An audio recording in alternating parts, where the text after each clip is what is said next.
when you are on top, people want to bring you down. Block out all the non-believers with your hater blockers. Hey, you know what's funny? Don't let the negativity bring you down.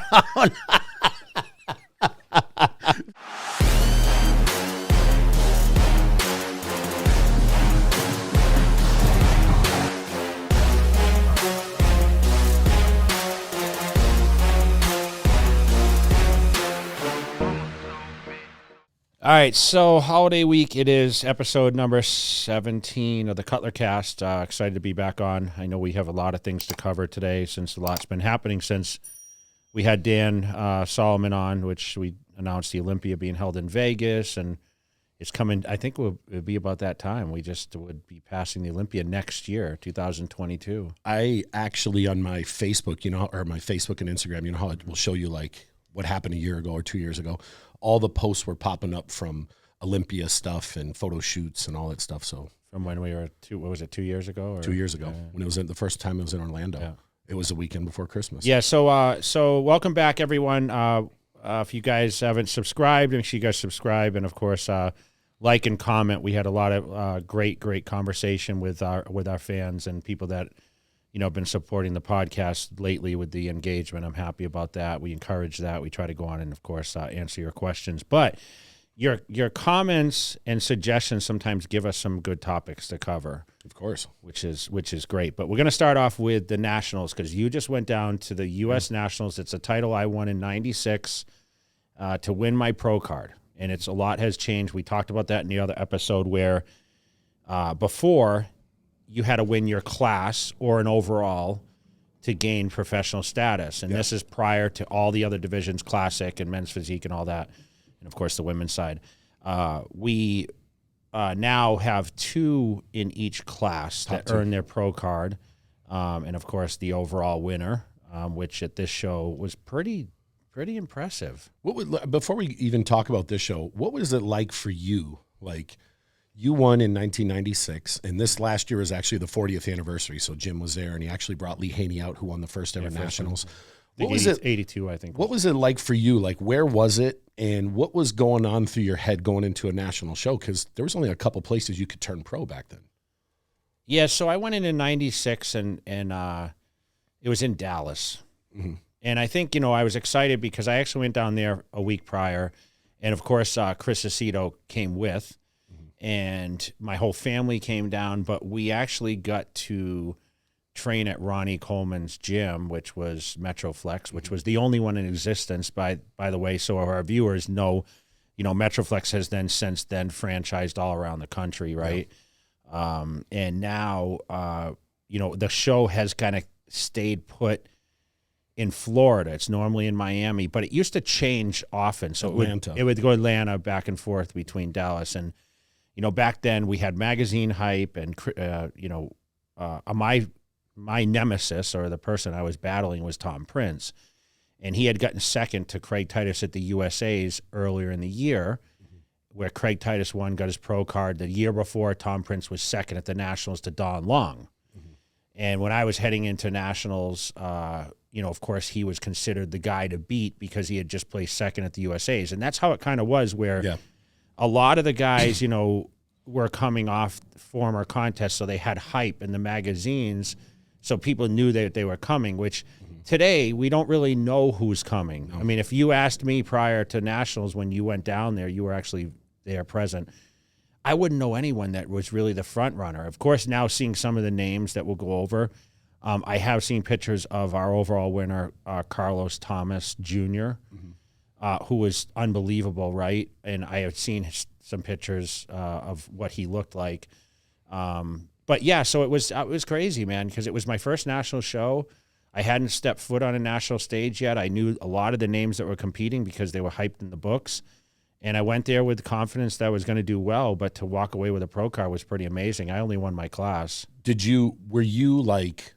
In the magazines a lot back then going in. So did you have as much hype as anyone else? I did. You could be the spoiler? I did. I mean, I had a year. I mean, I started landing in the magazines at the end of 95, early 96, pretty consistently. I got my first Muscle and Fitness cover around that time. So that really gave me a great advantage going into the contest because people knew I was coming. And of course I had the size and, condition was the thing. Obviously I didn't win the overall, and that was what I was told. I wasn't as polished.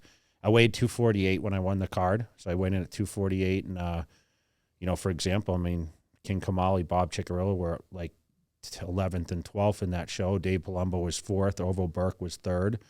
Tom Prince was 2nd. I mean, we had a lot of great talent in there. Yeah. So a lot of the names you still know today. It was so this year the Nationals was at the same place the Olympia was at, so it was familiar for us to be able to stay in the hotel, just walk across and go see Nationals. The production was awesome. I believe Robin Chang did that. Had the big screens up, which sometimes in the past they wouldn't have that. Had the huge screen, so you had a good seat from everywhere. It had a small expo off to the side. People like Chris Bumstead and Ian Valier and Urishna were all there. Mark Anthony, Jen Dory.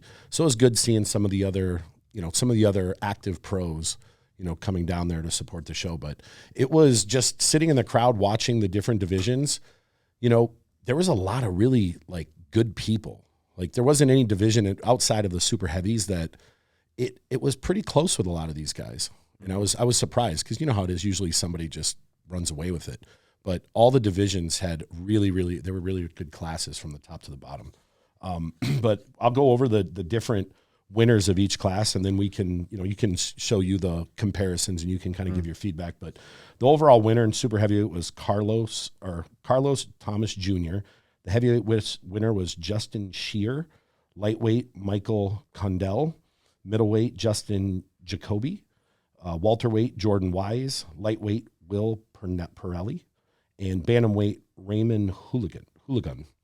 So it was the other thing that was kind of like when we show the pictures up here, it was abnormal seeing the shortest guy up there being the biggest guy up there.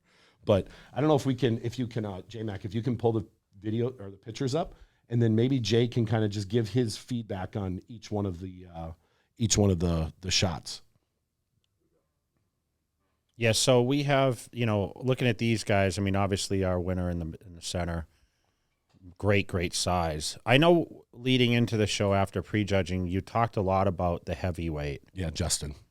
Looking at the condition, I mean, he looks to be in better condition than the overall winner. He was ridiculously shredded. But obviously, it's a muscle contest. I can see that Carlos has definitely some more size. You did mention he was a little shorter, but he looks like he'd be a contender, man, going right into the pros. I mean, I honestly think if he got a little harder and leaner, he could step into any show and hold his own in the pro ranks. Yeah, I wonder, it's the end of the year. I mean, Nationals usually is not this late, right? But it's too bad because he could have pulled a Nick Walker and basically gone into a pro show. I was going to say that he reminded me somewhat of Nick, where you see the physique up there and you say, that's a pro physique on an amateur stage. And he could transition right into. Yeah, I mean, Justin looks really good here. Obviously, the light heavy. Is that Michael? Light heavy is Michael. Yes. Yeah, I mean, all these guys look good. I mean, it's go to the next shot. Front lat. Yeah. Yeah, I mean, listen, he's it's looks like a lot of guys were in great shape. That's what I was surprised. I was noticed how many guys were in good condition. I mean, yeah. I got to watch a little bit of the broadcast because obviously it was a free stream this year. I knew a couple of people in there. You sent me the link, so really good comparison. It's just really hard for these guys, in the lower divisions, and you don't really see a bantam or a lightweight often winning, a lot of the overall, right? It's really, really difficult, but looking at this top lineup for this overall pose down, man, everyone's in great shape. It's very odd usually to have a super heavy class as deep as it was. Like a lot of the guys were in really good shape. Yeah. It's usually like one guy and then it's like a lot of guys are not in shape, but man, this was one of the most deep nationals I had seen in quite some time. Yeah, that's it. Go to the next one, J-Mac. Yeah, that back double. He definitely's got to bring his back up a little bit going into the. But I've noticed like he's got the hamstrings and the legs from the back look like they're on par with a lot of the pros. Or a lot of guys, have to develop that as they. Yeah, and remember this is turning pro, and yeah, back in the era of early before me, a lot of guys came out of these shows and they were going right into the pro divisions and almost winning contests. I mean, you're seeing some guys that potentially, I mean, could walk in and do some damage right away. I mean, like you said, if Carlos, brings in a tad sharper, now he has the experience, and kind of knows what he's up against. I mean, I think sometimes the guys worry about, size so much instead of, focusing on the condition. I mean, the density's there. I had seen pictures of him leading into the contest. I knew he would be dangerous. I just wasn't sure about the conditioning factor. And, here we are nitpicking about, well, he could have been harder, this and that. But you know what? He was damn good enough to win this contest. Yes. And, sometimes, you can see there in the rear lat spread shot where he dominates over Justin, who's next to him. And, obviously that's where the depth of the physique really starts to they always say shows a one from the back. But definitely I think Justin, he's working with Matt Jansen. I think he's got so much he can improve now that he's a pro. If he took a certain amount of time off and just added size in the right places, he could be a problem in the future. Just from seeing him in person there. Yeah, very impressive. Very impressive lineup. Yeah, so maybe next year you'll go. Well, it depends where it's at. I think we kind of have a deal, but okay. Because I heard Gary Udit say it was going to be back. Okay, so it's going to be. I think they signed another deal there. So, yeah, it's great, man. So, what about the classic physique? Talk about a little bit about that. So I didn't get to watch the classic physique, but I can just say who each of the winners were. Eric Abelden won classic physique. Men's physique was Tom Cox. Women's physique, Julia Monroe. Figure, Amanda Katsu. Bikini, Brittany Gillespie. And wellness, Urawa Uku. Okay. I say those names right. But overall, like, just watching the classes that I did watch, it looked like just a really, really good, deep stacked in all the different divisions. You know how sometimes you go to some shows and there's a couple people that really stand out, but the judges had their hands full with every division. Yeah, and you know what? I think they didn't expect so many people to show up. So I know the shows ran a little later, but I did get a chance to speak with Steve Weinberger this morning because we're working on, obviously, a couple things together. And he was raving about, how successful the show was and very positive things. So, for a 40th anniversary, and I know Jim, I had spoken to him through the year, and, he, helps promote this contest along with Gary, and he was super excited. I mean, it was a huge turnout.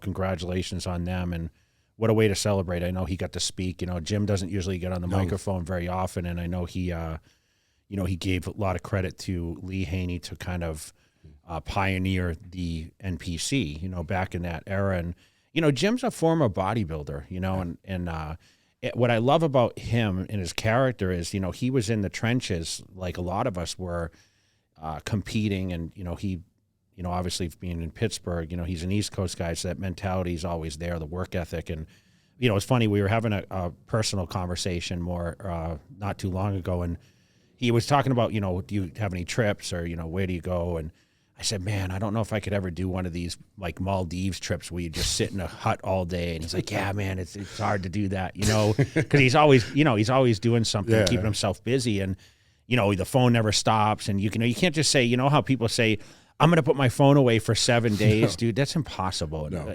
I think even you're in that position. Can you imagine Jim Mannion's phone? How many hours he's on the phone between all the worldwide people and people reaching out, just even on a personal level. But never mind the business. I mean, he's running such a massive operation. It's like very time is limited. So how old is he?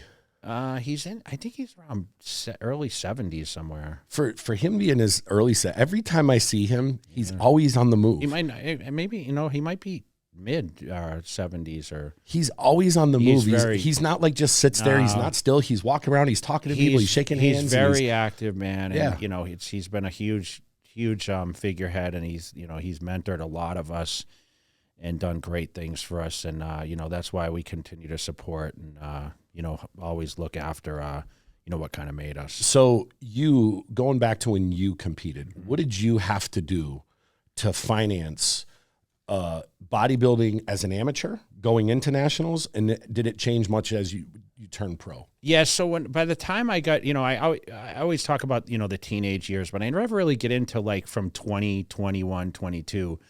And, I finished golf course maintenance. I was working on getting ready for the NPC Nationals, and then I think I went back the next year to do golf course work. So I was running like the fairway mowers, and I was head of irrigation for Sterling Country Club at the time. But I had a great opportunity because a friend of mine that I had met in the gym, his name was Bruce Vartanian, and he kind of took me under his wing, and he basically had started a heating air conditioning business.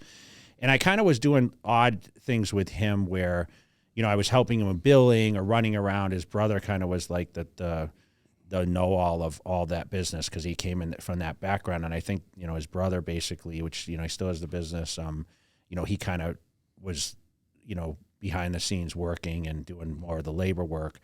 And so I was kind of helping out with that. And in the meantime, he was kind of mentoring me. And I didn't make a ton of money, but I made enough to be able to afford my rent and afford my food. And like I said, Chris Aceto was helping me, behind the scenes on, somewhat of a basis, just kind of monitoring.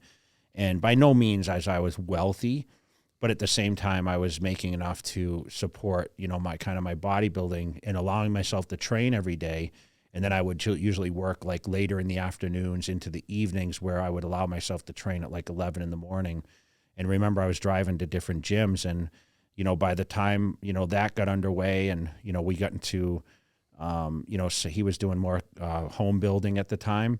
I was able to, pivot to the contracts, and I started a mail order. And all this time I had done a little mail order, which was only a P.O. box in the magazine. That's when you were still amateur. Yes. Okay. And then once I got a pro card, even before that, Joe Weider offered me a contract. I didn't take it until I got the pro card because I got double the money that I did.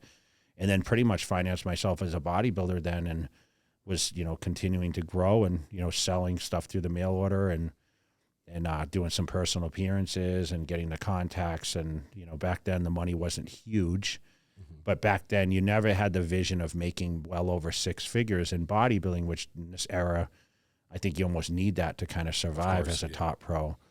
So when, I was sponsored by Weider at the time, who had supplements, and of course they gave us features in the books. And that's how my career took off. At what point did you look in the mirror or ever realize like, wow, I'm actually going to make a living as a pro bodybuilder? Not where you've made, I made a little money here, there, where you knew this is what I'm going to do and I'm making it. When I was getting ready for the Tournament of Champions in 95, which was the show that I did in California to qualify.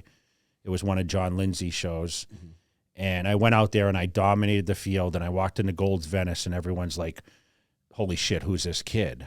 Mm-hmm. And that's when I knew, of course, Ed Connors I was close to at that time. And like I had just had it. Some people just have that it factor with what they do. And, I had that look. And walking into Joe Weider's office at that point, he said, I want to give you a contract, and I knew I was on deck to be, a pro, but how good, I don't really know. I mean, it wasn't until I was second to Ronnie Coleman that I knew I could win the Olympia. I always say that.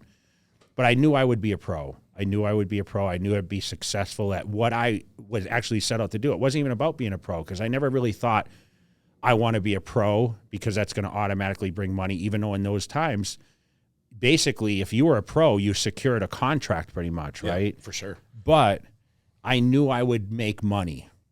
And I would make enough to afford my chicken and my gym membership and a car and apartment. I didn't even think about buying a home as much back then because I was just so young. And that's all I really cared about. I mean, if you said to me then, Matt, hey, you're going to make $60,000 a year to bodybuild, I would think, wow, I'm doing very well. That was a great living then, though. Yeah, because listen, 30 grand was the average income where I came from, and that's what people raised families with. Yeah. So 60, you're in a good spot. Yeah, so 60 grand was like, that's $5,000 a month, and I'm thinking, wow, like, remember, car payments are like $200-300 back then. Gas was that's like a good car too. Gas was 99 cents a gallon.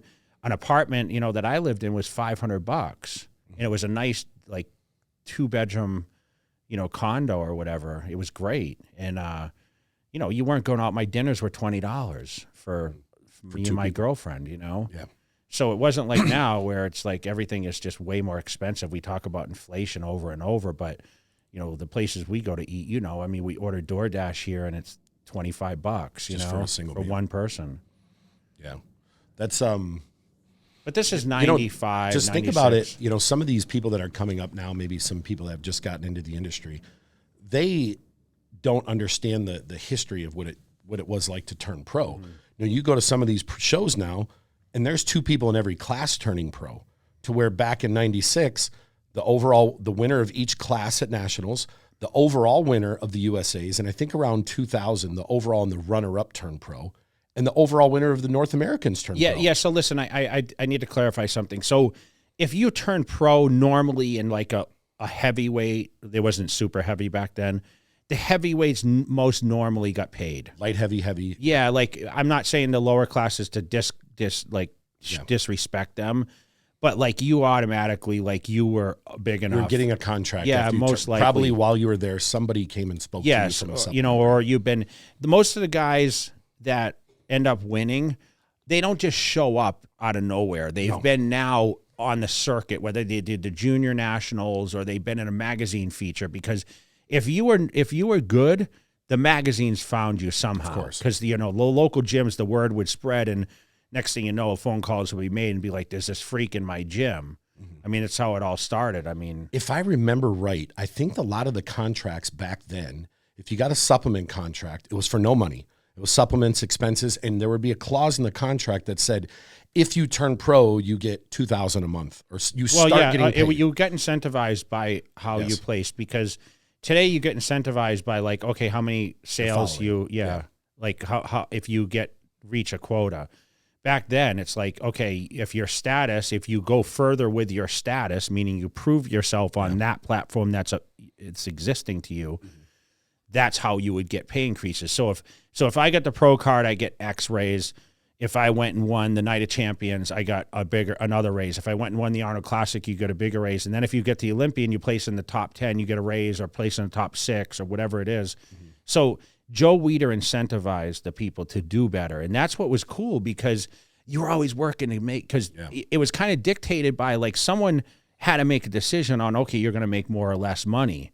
It wasn't like you could today go out and earn your money. So I can say today it's easier to make money. Way easier. Because you can kind of create your own like person. You know, you could be vocal, like totally like a guy that gets on social media and like a CT Fletcher who is like, yeah, do your set, yeah, you know, yelling and this and that. But we know he's such a like calm and cool guy when you speak to him, right? So you can kind of create that character now. Think about back then when if you wouldn't have placed well, you didn't get that raise. You didn't. It's out of your control. No. It's up to the judges. And I would be scared every time. Like when I got a pro card, and then of course I competed in my first pro show, I got 11th. And I'm like, oh man, I didn't like stand up to what expectations were. Yeah. And then I didn't get qualified for the Olympia. So that was already negative points, you know? So I'm like, oh man, am I going to, because the contract was only year to year, bro. Yeah, you could get dropped. Yeah. So technically it was like, okay, well, we have faith in you. You're going to go the next year and do better. And then of course I slowly moved up. But I remember, you know, going to my first Olympia, and it was kind of contingent on me moving to California, because Joe's like, listen, I want you to come after the Olympia to California in 99. And I expected to go to the Olympia, especially with the hype 3 weeks out. I mean, people see the headband, like this little doll.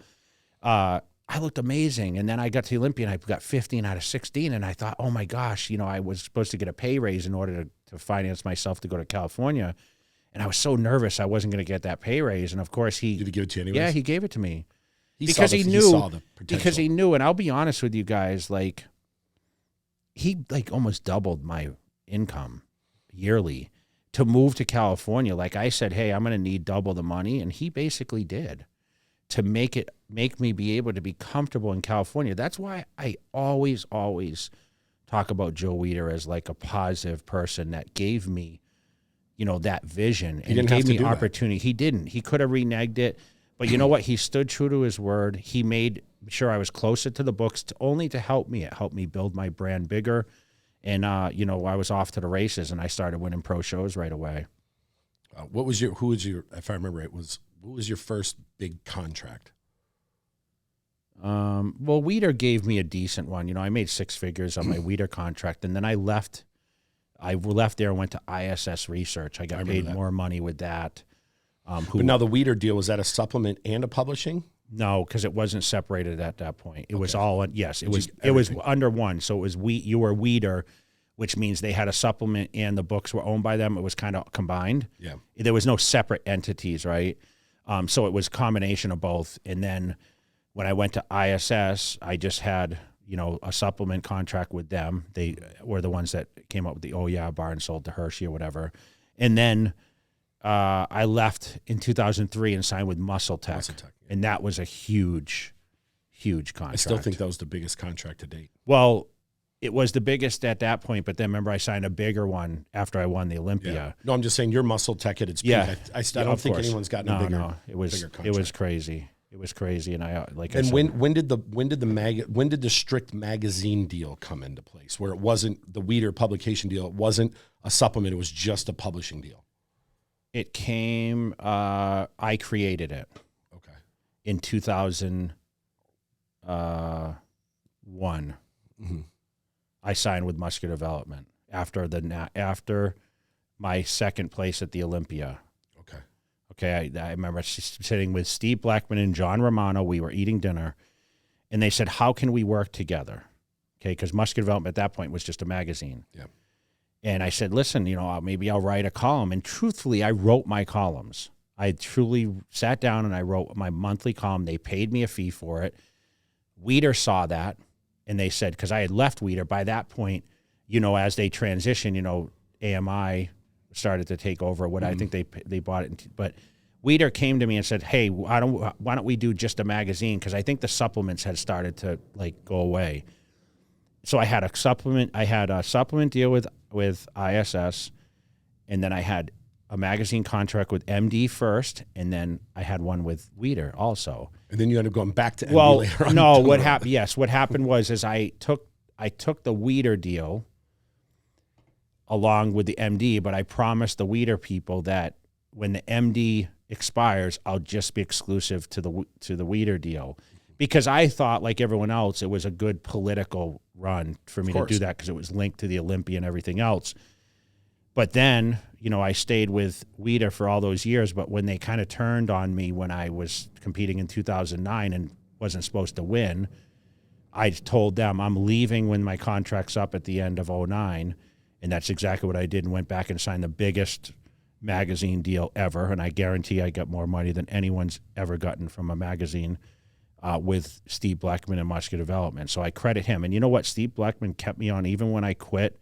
I tore my bicep, went through all the shit, came back in 2013. He still paid me. Even when I announced like retiring, or not announced it, but I just did. Everyone knew I wasn't going to compete.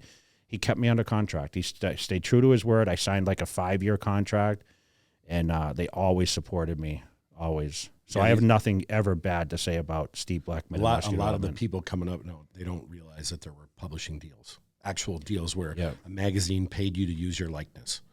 And and then I had the Muscle Tech deal, and of course they were buying pages and all the books and everything else. So it worked out to my benefit, and didn't the Weider deals many years ago? You got your own page in the magazine too as part of it, so you could negotiated advertise. it. Yeah, I did, and MD gave it to me too. You know, so I could put your products on there for mail order. So I had a mail order. So prior to Instagram and all that other stuff, that's how we were selling a lot of the products. And I was able to take the Jay Cutler brand and explode it. This one has the I don't know how to say it, but it sounds good. Okay. Damn, there's 15 grams of sugar in this? Trust me. Who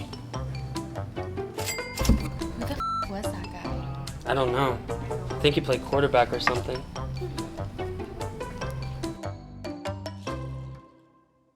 Of course, now today it's trademarked, and we talk about trademarks and patents, which I want to touch a little bit on because that's been kind of the my biggest obstacle with the supplements is I have to come up with a new name for all the products that I launch. And I remember when I had my line laid out, I had like certain names for like the pre-workout and then the aminos and, like the fat burner and whatever else. And it's like, everything's taken, man. And, we were talking about like a situation where someone had a patent on an item, but you were telling me, and we researched it. Yeah. What was the topic about patents? So with a patent, up until 1995, it could be for 17 years. And there's like fees and stuff you have to do to renew it. But after 1995, it went to 20 years. So unless it's like, from what my understanding, unless it's like something like a pharmaceutical drug or something that society needs, the government can make it, they can shorten it. But if you are coming up with an energy drink and you have a name, you need to go to the United States Trademark Office and you need to research it and see if somebody has that name in that particular category. Mm-hmm. And if they do and you launch it out, they can sue you. They can sue you for damages. It's a mess. So anyone that's coming out with, I don't care if it's a shirt, a supplement brand, anything you do, you have to research it and see if somebody else is already doing that.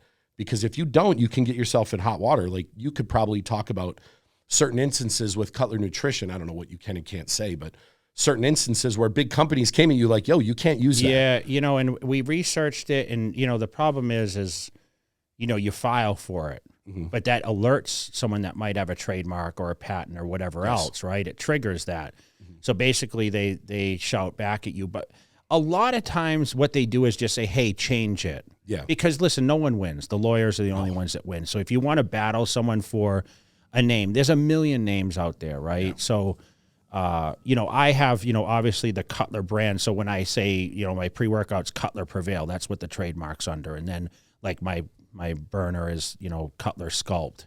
Like, I have those certain, but you still can't, it's not like I can put Cutler Coke or, you know what I mean? You can't do that kind of stuff. So you still have to come up with, and research. And I mean, I've had you research and trademark names a lot. I'm not as familiar with patents. So if someone like has a shoe, right? Yeah.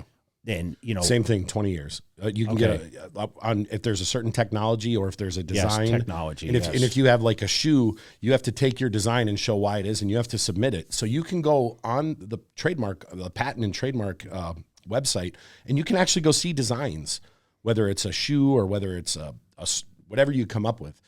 All this stuff is researchable, and you have to research it. So like Nike Air Max, like they have a certain, must be a patent, I would be willing to bet, and I haven't researched it, but I'd be willing to bet that Nike Air, which came out in probably the late 80s, early 90s, that Air was trademarked up to 20 years. Mm-hmm. And that's why now you can go see a Fila with an air pocket or a Reebok with an air pocket, because it runs out after 20 years. Okay. But if you have something unique, you can, but with that 20 years, there's certain fees you have to pay along to keep renewing. Well, listen, trademarks are expensive, man. I can't tell you how many I have. I mean, we talk about that. And of course, when your name is, my name is trademarked, right? Yeah. You always look for, people using your image or whatever else, right? I mean, we talk about all the different brands like the head logo and that kind of stuff. But you could take that design and submit it. Yes. We had a situation of a company that you and I are tied to, where somebody took that company name and started a clothing line with it. Yeah. Even though the company that we're tied to already had it, but we never sold anything, so they thought they could come in and steal it. But we had proof that we had sold items throughout the years, so we had to drag it through court, and it costs, this could cost you $50,000, $100,000 more than that sometimes. And even though you win, you still got to get them they could just keep doing it. They can just it turns into a massive legal battle, and neither side wins.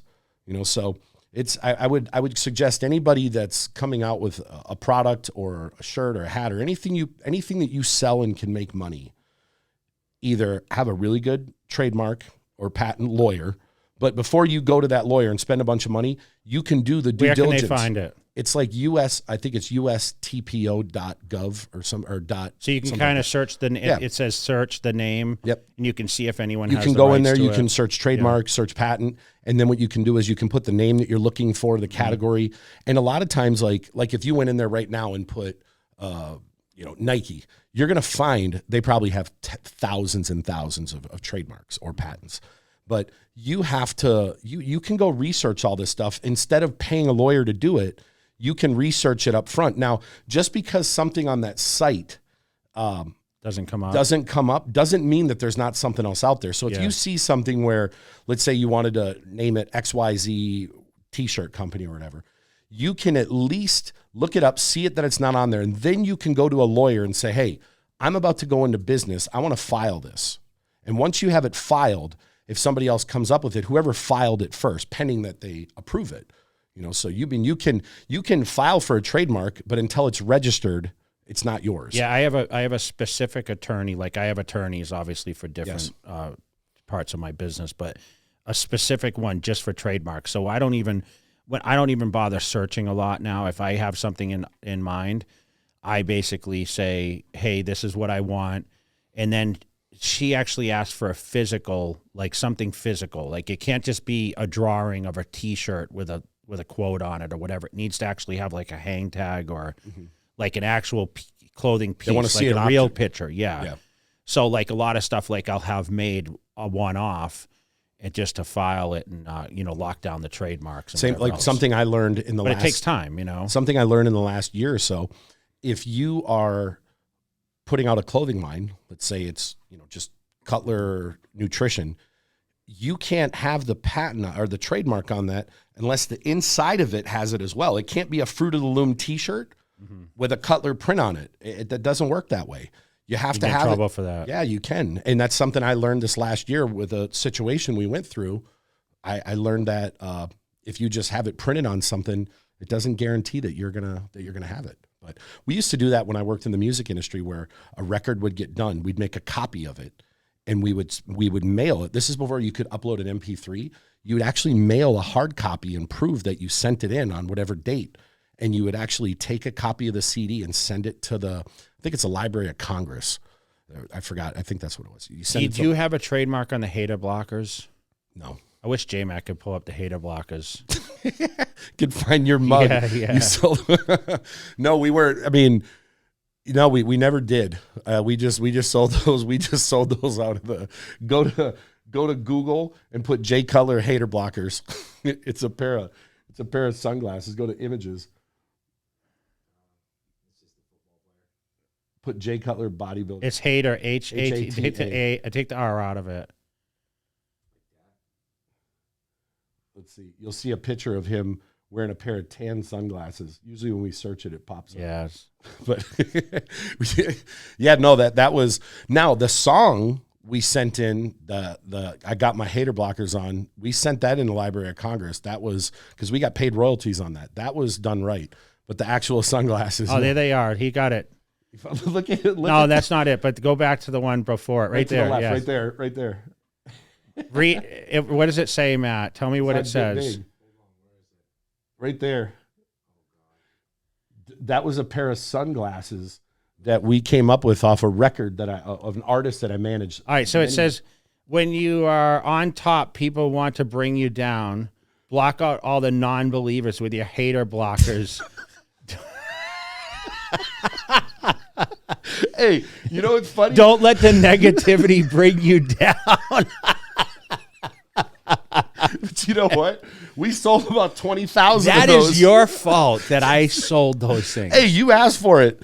So one day he was like, yo, what are these stupid glasses you have? I said, hey, we're selling them. You want to sell them on your site? We sent you like a box How of much 300. were they? Was that say $20? $20. Yeah. $20. That was on your site. You sold them all though. And you probably stiffed me. You probably never even paid me. Yeah, we were ordering. I don't think I ever paid you for them. I think you told me not to worry about it. I don't know. Whatever. Well, you can pay me now plus interest. That was fucking 15 years ago. But that song, we had a song called "I Got My Hata Blockers On." It was the #1 record in the Southeast United States, ahead of Young Jock. He had "It's Going Down." Cassie had, I think it was called "No One Will Do." In the Southeast U.S., it was the biggest record. So we bought those glasses to market the song. Yeah. And every time we did a show, we'd sell them. We sold like I 20 to 40,000 or something. We would order like 5,000 at a time from China, and they would come in, and I think we got them for like $1.50 each. Yeah. And we're like, just give me $20 for them. You know, you'd put them on, they'd freaking cut your face, and about a year ago, a girl that I used to know down in Florida, she actually sent a picture to me and she said, I bet you I'm the only person in the world that still has these. And it had the tag on them and everything, like the sticker and everything. I was like, man, those things are mint.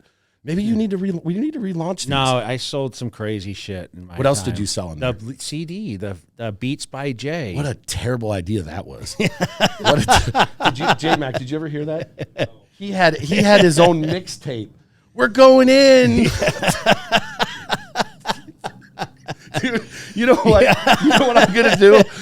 I think I need to find that. Who helped you make it? Larry made it. I have it sitting in my. I have 2 copies. I'm sure you people still hit me up. I bet you got them in back with your porn too. Yeah. It's Beats by Jay. I bet you can find it on eBay. Hey, you can't sell it on eBay. That's a violation of it. You're violating other people's trademarks. Yeah. Their copyrights because those songs weren't yours. No, those were mine. No, the music in the background, the beats weren't yours. No, that was my CD, bro. I don't know who. I mean, the DJ made them specifically for me. No, but so all the songs were reproduced. Yeah. I thought there was like 50 cents. No. I thought it was the songs you like. It was 100%. Well, what are you doing, man? Why don't you resell it? Then you won't be so broke. Well, I mean, people still ask for it, like you said. What a terrible idea. I think we need to bring that out with a pair of hater blockers for memory's sake. Yeah. All right. So what are we gonna? Let's migrate to. We have the Arnold coming up, right? Yep. We have the Arnold Classic. So the list has been announced. Let's pull that up. And we're going to focus on the men's open bodybuilding because, I won this show 3 times. You're the only person ever win it 3 times consecutively in a row. Yeah. And I just heard someone say this the other day. So Brandon Curry won it in 2019, the Arnold, and he won the Olympia. So did Dexter Jackson. He won them both in the same year. Yes. Now, Brandon, if he comes back, if he wins it this year and potentially wins it, he would have done that twice, which is kind of cool. That someone could win it. So go ahead and, they have them in alphabetical order. I don't know if you want to talk about each guy, like what you think their chances are of. Now, I'll talk about like the front runners of this contest. So we have, Bonnick, who's a former champion. We have Brandon Curry, who's a former champion. And we have Cedric, who's a former champion, right? Three former champions. 3 former champs in this lineup, but we have a hell of a lineup around them. Yes. Regan, who's training out of here. Steve Kukalo, who, I was disappointed didn't get in there. Nathan Diasher's coming. I didn't know he was. He's got 9 pro wins. I mean, Sampson had a great showing last year. Max Charles, he's been getting shredded lately. Rafael Brandeo, he's like Brazil's favorite. Akeem Williams. Yeah, I don't know who Fabio. I believe he's the guy that won the amateur. Okay, he's coming in. He got it in. Yeah, Justin Rodriguez. He's huge right now. I saw it. He's a guy we talked about here with his shape. Mm-hmm. Shaban. He's been running up there with these guys. Brett Wilkin is in this conversation. Akeem Williams. Mm-hmm. Akeem Williams has been. He's been a front runner in this. When I look at this, to me, Brandon's. He's the most decorated guy on this roster. He won it in 2019. Yeah. He won the Olympia in 2019. And ever since then, he's been second at the Olympia. So he would naturally be the front runner. Yeah, but Bonnick's beat him, and he's been second at the Olympia. And I know his placings lately don't showcase what his potential is.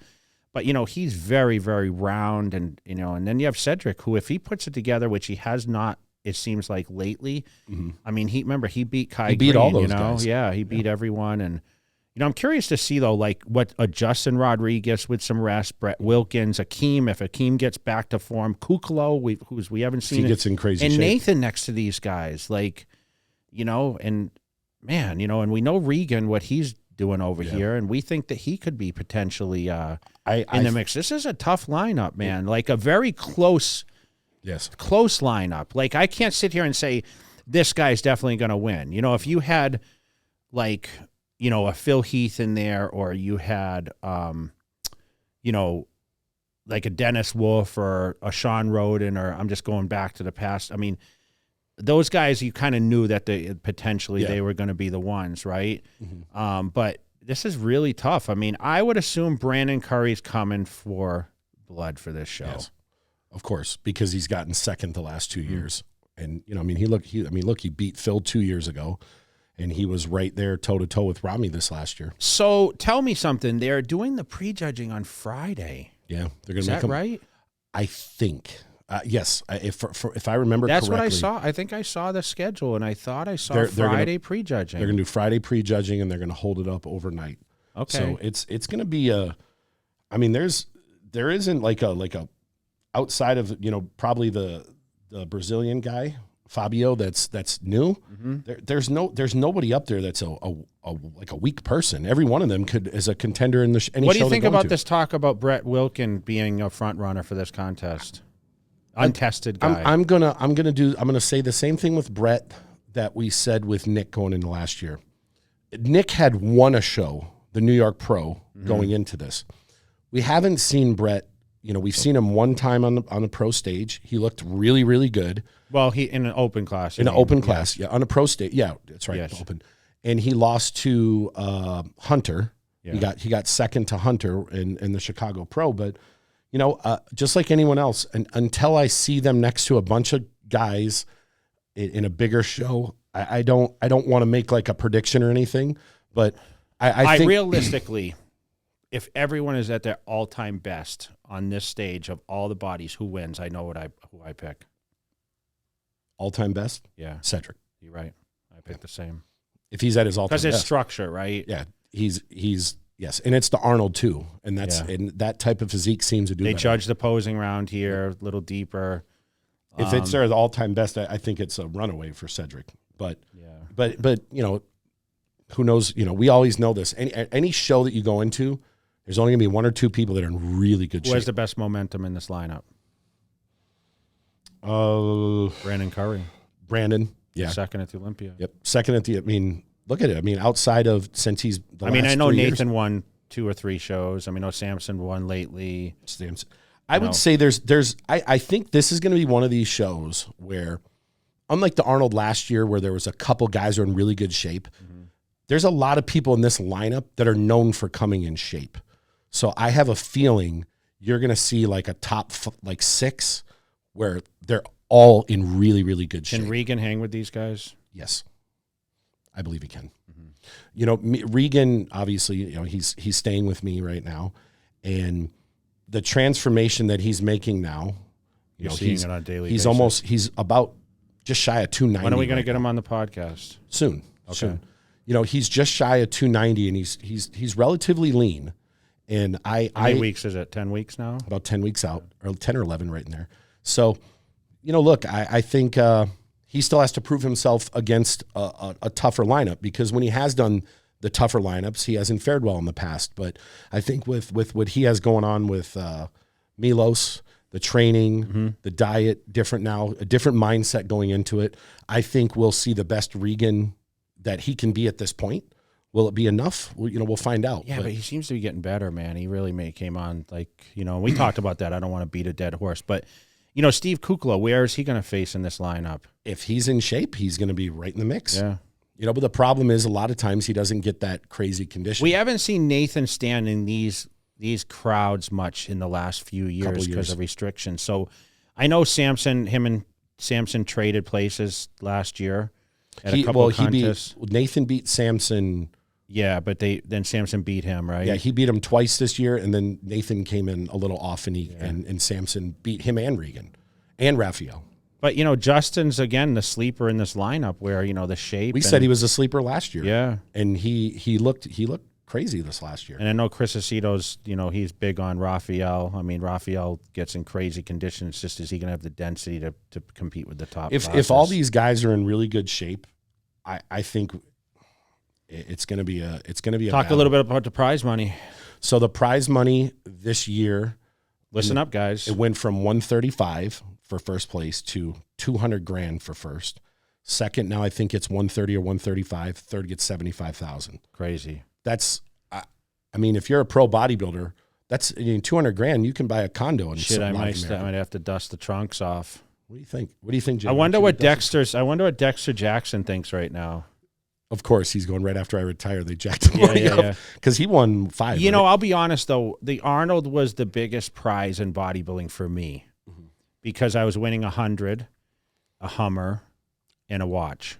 You still So have those I was watches? close to some, but I mean, I sold the Hummers, but let's say those were 65,000, so that's 165 just in money alone plus a watch, and Those are I was up 25 over grand. yeah. I mean back. Think about that was 2002, 2003, 2004. Think about what 200 grand was worth back then Of course. versus now. I mean, I made a lot of great financial decisions on real estate with all those contests basically paid for real estate for me. Yeah. That was like the peak of my real estate investing.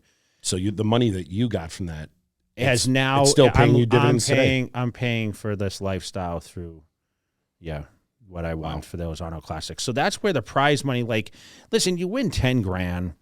Yeah, it's great, right? that funds the Yeah, Your prep. like I said, I won 15 for the Night of Champions New York Pro, my first, and that gave me a down payment for my condo. But when you start winning 60 or 80 or 100 or 150 or 200, or my biggest prize was 200, listen, man, that's a lot of money.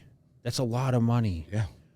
And you can do big things when you have big checks like that. Like that means you can basically pivot that right to your, a great investment, and that's when the guys can really, you start consistently doing that, like a Bonnick has done through his career, where every show he enters, he's getting, a 40,000 Top two, plus, three. Paycheck, or Brandon Curry, or that's when you can say, okay, I can set myself up to retire from professional bodybuilding if you do enough years of that. So imagine this year if Brandon, I'm going to use him just because he's the front runner. Okay. Brandon wins the Arnold, then he wins the Olympia. That's $600,000 Yeah. in 2 shows.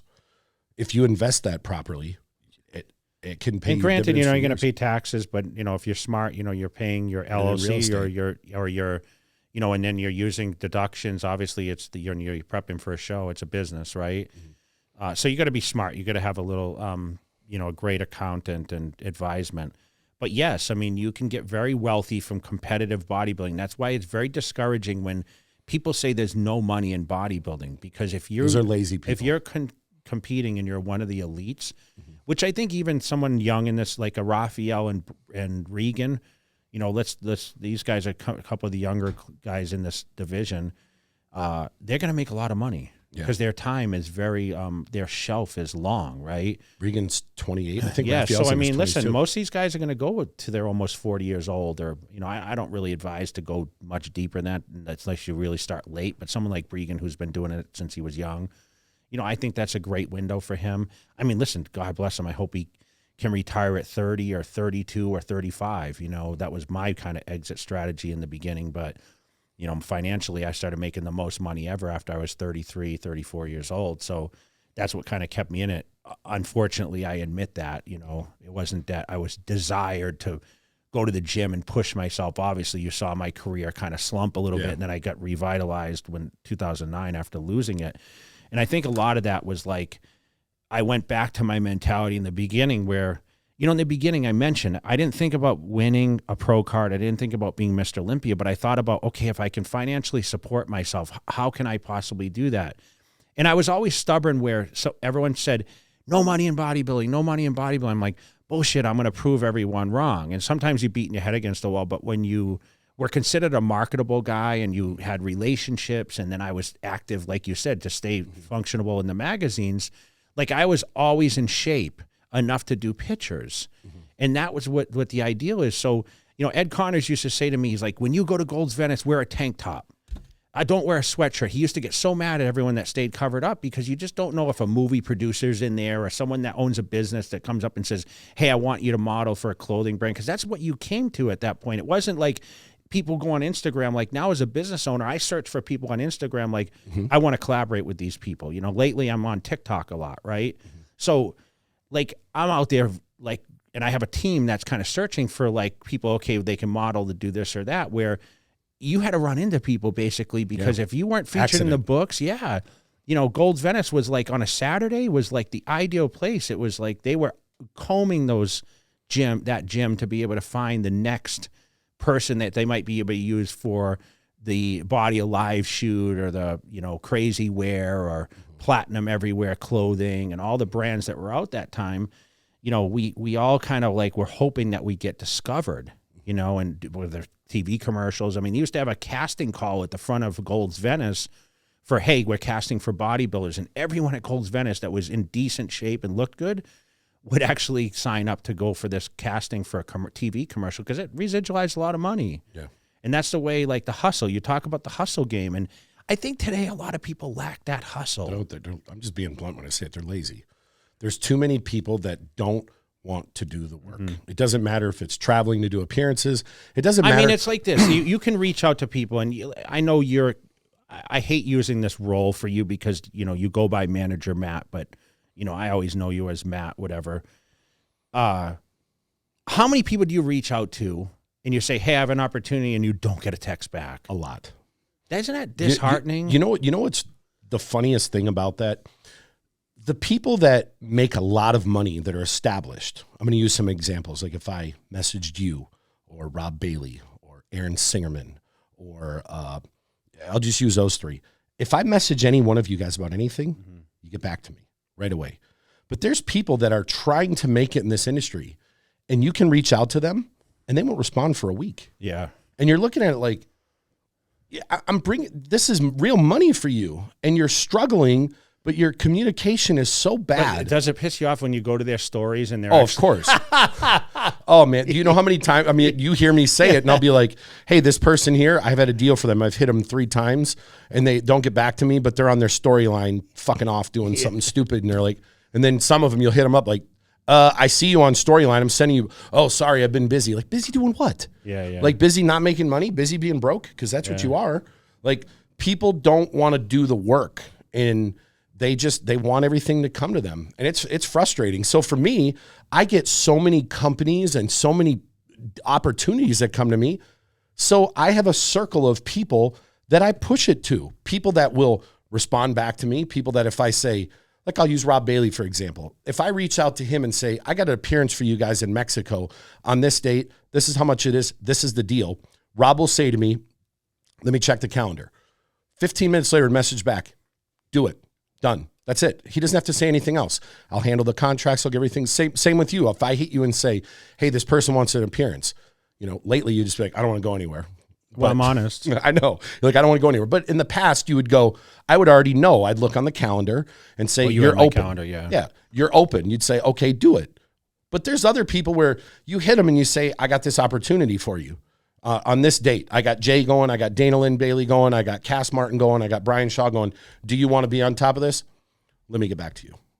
And a day goes by. Hey, following up with you. No response. How many deals do you think come across? Like if I asked you this week alone, did any appearances come up? I know we kind of discussed one. Yeah, right? like I have one that I'm working on in Mexico, and even with like the fear of what's going on in the world, and I get offers. But you voluntary search for this stuff, or do you actually it comes across your desk? It's because I've done it for so long that a lot of the appearances and a lot of the promoters know they can spend the next month trying to track people down or try to make offers or whatever, or they can come to me and say, this is what I'm trying to do. This is how much budget I have. And I know what athletes really are a draw in person. I know which ones have fake profile, fake followers and fake likes and fake comments and people who are legit.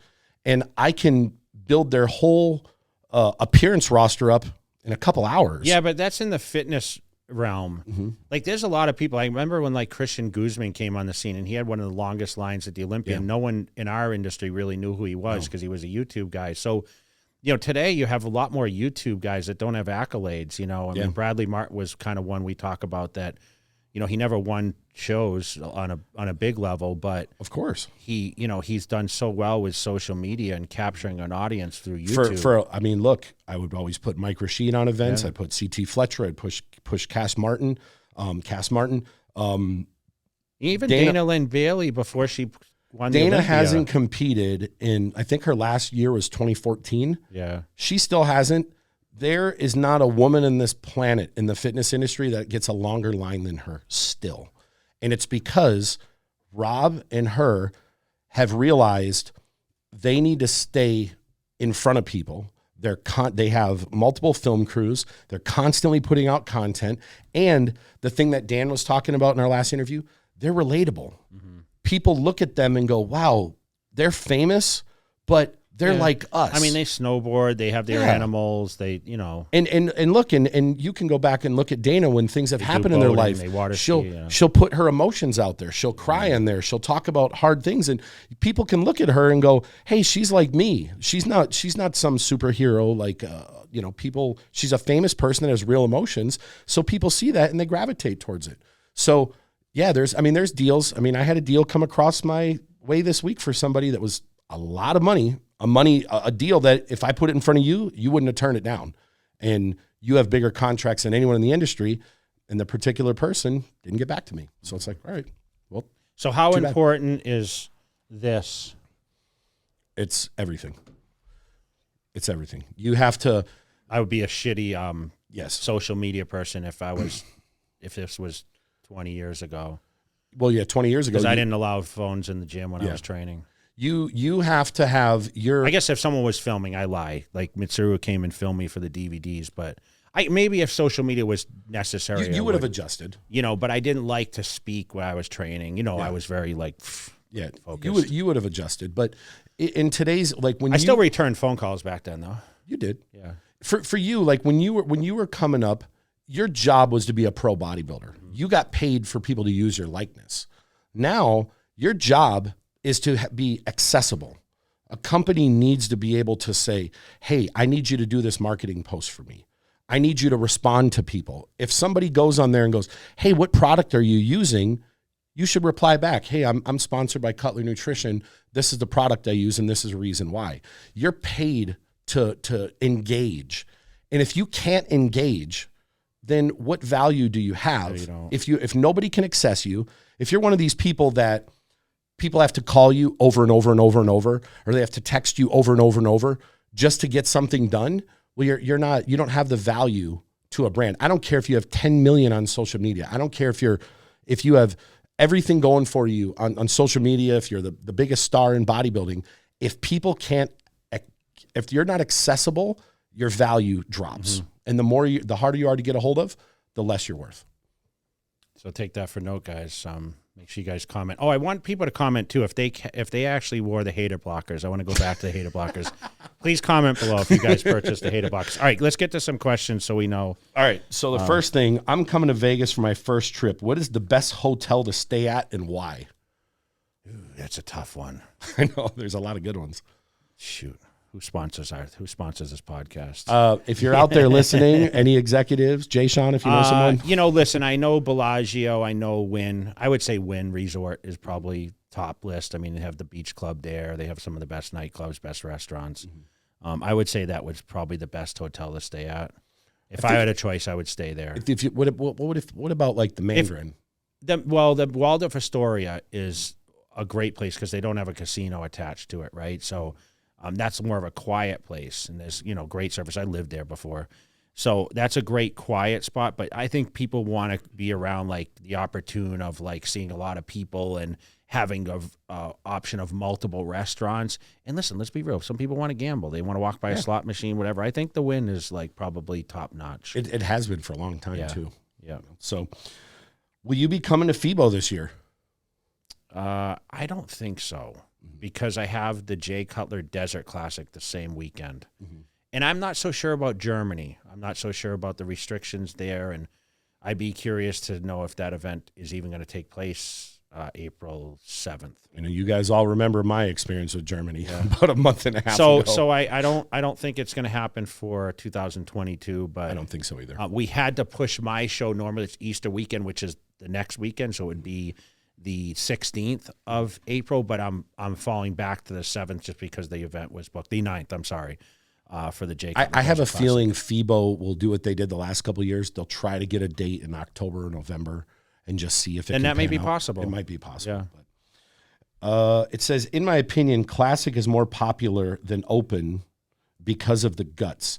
Do you think Classic will ever overtake Open bodybuilding? All right, so this question, it's kind of a little deceiving. So in the personal opinion of this person, Classic is more popular. I don't think so. I think it's more acceptable. Mm-hmm. I think a lot of the young eyes are on Classic, but it's not going to overtake professional, like Open bodybuilding. I think that, there's excitement with Chris Bumstead and the Breon battles and, of course, some of these new faces coming in. I mean, between Logan Franklin and some of these foreign guys that have now competed, the guy from Brazil and the Russian guy or German. Yeah. I think that, these guys are causing a lot of, great because they're new and we don't really know that much about them. Yeah. So where we've seen a lot of the open guys, they kind of rotate, right? They've been around a minute. So not everyone has a gut. I mean, I never had a gut in what I did. I mean, was I bigger? Yes. I mean, at certain times, did the stomach distend more than when you were competing in a competition? Yes. But I don't think the guts are any worse than they've ever been. Yeah. I think it's actually getting a lot better because they judge against that. But I think that, I don't think Classic will overtake it. I think Chris Bumstead is probably more popular around the globe than Big Ramy is. He is. Because he just has a look that's, and obviously like he's active on social media. He's more accessible. Yes, he's more accessible. Ramy's in. He's kind of hidden away a little bit. I think Bumstead with his YouTube channel and his social media channels, I think, he's definitely a great figurehead for the business. And, but I don't think it's going to overtake the Open. Yeah, I don't ever think it will. I understand what they mean. Like, Chris is the most popular competitor right now, but nothing is ever going to overtake Open. And I would use this kind of analogy. If you had two venues where you had the Open guys and the Classic guys, and it was $500 a ticket to see them, and you had $500, which one are you going to go see? People want to see the freaks. They want to see the shock value. They want to see the 300-pound Ramy, and they're going to spend their money there. Mm-hmm. So I don't ever think it'll overtake it, but that doesn't mean that any one or two individuals or a battle couldn't be popular. Yeah. Like, I think this year, Classic will be extremely popular because now there's some guys that are coming up that can push Chris. Like, more so than he has in the past. Yeah, I think he'll win another one, but I think he will too. But there's other guys that are his height that are more comparable to him. Yeah, they're kind of figuring out what the standard is. Yeah, does that make sense? Yeah. So I think the Classic will be really popular this year, but people still want to see the freaks, and it's never going to change. It says, what do you think is the biggest obstacle for pro bodybuilders in 2021? What do you think it is? I can tell you what I think it is. It's the situation that's plagued the world for the past 2 years. Yeah, I was going to say COVID. COVID, obviously, just because of what we've been dealing with. But in general, it's probably trying to figure out how to make money off of their brand. Social media. Because you don't make money anymore. People don't come to you and say, just gonna pay you. Here's $100,000. Yeah. We just want to use you. And that's it. That doesn't happen anymore. Where it used to. Now, someone will come to you and say, I'll give you X amount of dollars and I want to see what you can do because I'm not just going to invest in you. I had this conversation with an owner of a brand the other day and said, if you're signing people, if I were going to own a company, I'm not just going to sign people that just have a certain look because then that person's relying on me to grow them. Yeah. I want to bring people on board that can meet me halfway. Say, hey, I got this company, I got this money, I can do this for you. We both have this goal, but I'm going to bring you on because you bring something to the table outside of just needing my money. You have this certain following. You're really good at videos. You're really good on social media. Your appearance lines are long. So you're bringing something to the table. It's not just me coming to the table alone, if that makes sense. Yeah, I think so. But I think, foreign people picking shows, I think that's the hardest thing. I mean, it's they say 2021. I think they meant 2022, right? That could be, yeah. So I think it's, trying to decide what time of year is going to be the best to compete, which shows to do, because there's a lot. And, of course, being able to utilize their social media for advancement. Even with picking shows, it's like playing chess. Yeah. You have to look at it like, imagine if you're a pro bodybuilder and you live in Spain. Well, are you going to fly across the world and do this show if there's one that's a $200 flight away that's closer? Mm-hmm. Or are you going to fly, deal with visa stuff, especially with COVID, have to get a PCR test, have to come in a week early, hopefully you pass it and you don't have to quarantine. Like, you have to think of these things. And I know everyone always says, I don't care who else is in the show. Bullshit. If you're getting ready to do a show and you see Brandon Curry and William Bonac are on there and you need to qualify, you're not going to qualify, unless you're somebody who's beat them in the past. So you always look at who else is in that show and you want to give yourself the better odds. And I know people will say they don't. And if they say that, they're full of shit. If you could go back in time, what is the one thing you would change about your career and why? I think I know one thing you're going to say. 2001, 2002. 2002. Yeah, to Olympia. Yeah. I don't know. They asked one thing you could change about your career. I don't know what that, because I mean, that's saying like, would you do different being a pro? I think is there something like a missed opportunity or something that you would change? Maybe 'cause I wouldn't have signed with this company. This question's been asked a million times. And, I always talk about, I sat out 2002 Olympia, which I probably more than likely would have won, but it would have changed maybe the whole landscape of what happened in the next 10 years. Yeah. Definitely 2013 coming back. Remember, I was pressured to be on crunch time to come back. I probably should have waited until the 50th anniversary in 2014 to come back because I feel I could have been a serious contender if I gave myself a little more time. Remember, I was coming off an injury in 2011, and I literally, in my mind, 100% retired. Started living my life, went through a divorce at the time. I was going out more, I developed more, social life. And then, of course, I got back into bodybuilding and had to kind of reverse myself and get back in that mindset. And it was really hard to do because for the first time, I wasn't in a settled place to do that. Like I was at home in Vegas, but I was on a tour bus that whole year leading up. I only prepped for about 3 months for that contest, and it just wasn't enough time to gain the density. So I think that would have been my biggest, because I hated going out with a 6th place finish. I mean, I finished top 2 for the 10 or 12 years. And then, of course, to fall to 6th place, it was very devastating for me for the first time to be standing on the outside from the time I remember. So that would be more than competing in 2002, because the way it pivoted everything and made the 2nd place finishes made me the underdog and gained a huge fan base. I think that 2013 comeback should have been pushed until 2014 and, worked on the hype and everything else, and I wonder if Kai Green will face that, because Kai had so many opportunities to come back where he could have done some real damage. And now he's getting up there in age where it's just too difficult to do. If he would have been competing right along, do you think he would have got one of these Olympias? Yeah, I think so too. Yeah.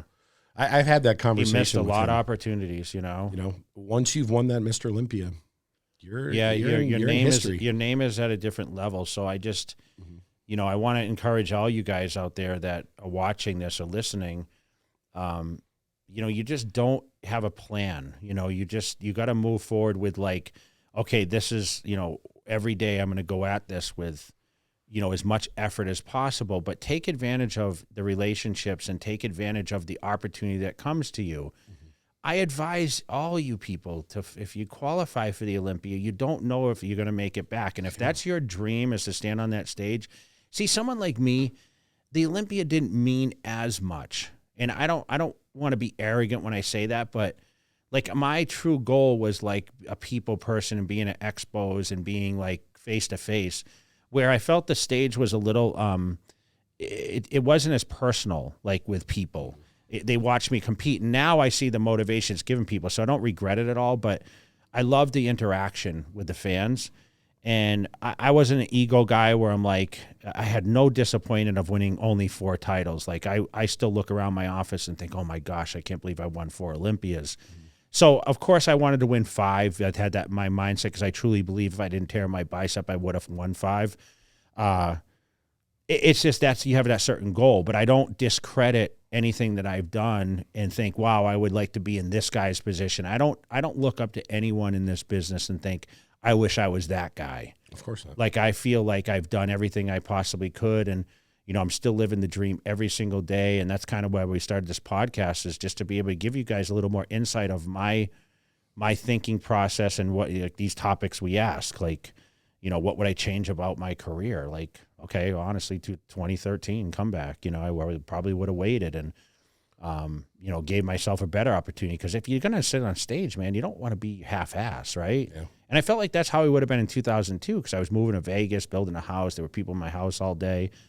Everything's meant to be, and even when you talk about if you would have done 2002, what would have happened if you would have won? Yeah. Well, who's to say Ronnie wouldn't have came back the next year and smoked you? Yeah. And then what? Then you get second. What if that devastated you and you never won another one again? I mean, and then Ronnie, and it just pushed you out, and then all of a sudden somebody else would have. I worked great as the underdog, bro. Yeah. And that's what worked great for me. So I don't want to think about that. You know, I want to think about the positive things. And, you know, I appreciate all you guys following along. And, you know, we're going to sign off. But I just wanted to, you know, encourage all you guys, you know, have a very, very special Christmas. We'll be back on hopefully before the new year. I think we'll do maybe one more prior. And, you know, you guys have a safe Christmas. And, you know, any questions you guys have, please comment below. Like I said, comment, share this. Anything else you need to add? If you have any questions, you can always go to the Instagram, the Cutler Cast. Yeah. And you can comment underneath something we posted or direct message it or comment below. How many subs we have right now? I think we're approaching 8,500. Okay, so we're getting close to 10. So our goal is to get to 10,000 in January. That's my goal. Yep. So you guys, if you have friends out there, make sure you guys plug them in to follow the Cutler Cast. Make sure you guys follow us on Instagram. We are getting on there and answering the questions, but that's where you're pulling a lot of these actual questions off. So if you guys want to have a question answered, make sure you give us some good questions. Yeah, give us some good ones. Get into some deep stuff. I mean, you guys can ask. I mean, we can vary the questions too. So if you guys get a little too deep, you know, we can edit them a little bit. But for episode 17, man, we're out. It was great. Merry Christmas to everybody. Merry Christmas, guys. Thank you.